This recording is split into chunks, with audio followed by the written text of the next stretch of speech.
Canadians are losing trust in grocery store chains across the country, and some employees are fed up too. More grocer troubles as metro workers in the GTA strike, and a lawsuit in Quebec alleges some grocery giants schemed to price fix meat. A strike by some 3,700 metro workers enters its third day, affecting 27 locations across the Greater Toronto Area. The walkout by members of Unifor Local 414 began at 12:01 a.m. Saturday, after rejecting a collective bargaining agreement the union's national president said didn't properly address the deteriorating working conditions across the national grocery sector.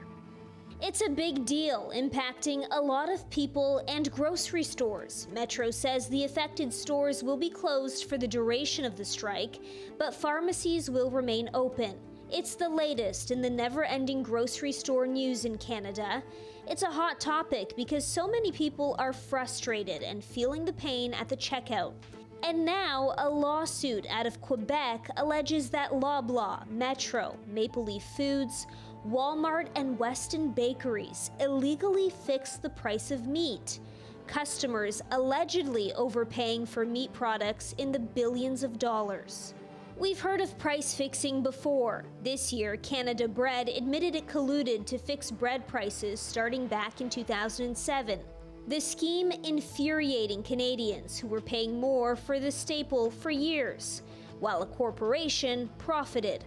The Competition Bureau of Canada going after the mega bakery and eventually fining it $50 million for the plot, the highest price-fixing fine ever imposed in Canadian court. Last month, the federal government handed out some money to eligible Canadians, calling it the grocery rebate, to help ease the burden at the checkout, even just temporarily. But all the price fixing, alleged or not, raises questions. How can we trust that the prices we see at the grocery store are honest? Joining us now is food policy professor Sylvain Charlebois from Dalhousie University. Professor, how did this meat price fixing lawsuit come about in Quebec, and how is it looking for the companies accused? Yeah, so it wasn't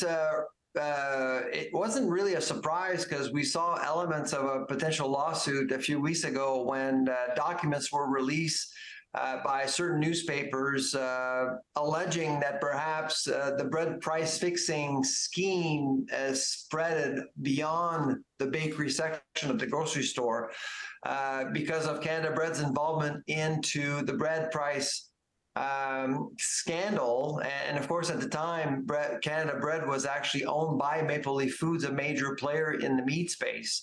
So that certainly is quite troubling when we all learned about that. And there was this one email, obviously, that was allegedly written by Michael McCain himself, the CEO of Maple Leaf Foods, which owned Canada Bread, suggesting that perhaps the strategy that they were discussing for bread could be applied for other products, including meat products. Who knows what's going to happen? It's going to take years, and companies will likely defend themselves appropriately.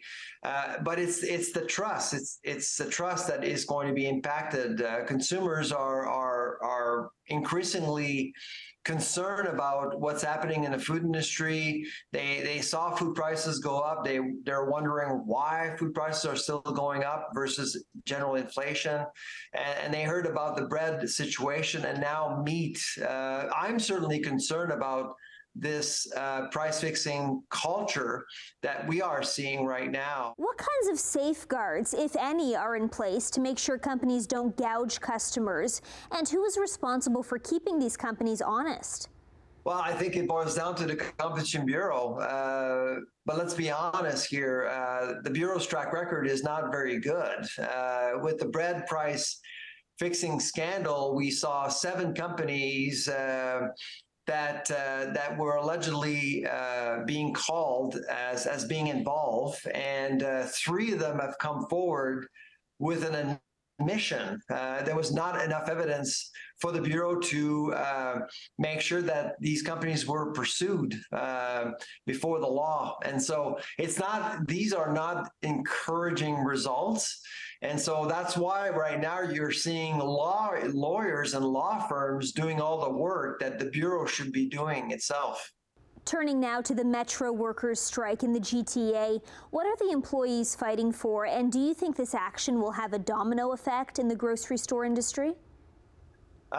It's concerning. It's only 27 stores, 3,700 employees, but my bet is that all grocers are paying close attention to what's happening in Toronto, to be honest. I mean, it's not just about paying people more. It's about a business model being under scrutiny. I mean, the food business is all about small margins, high volume, and now employees have way more political capital. They're not as invisible as they used to, and they're taking advantage of the situation as they should. I think really optics are very much against Metro right now. I think they need to be very careful.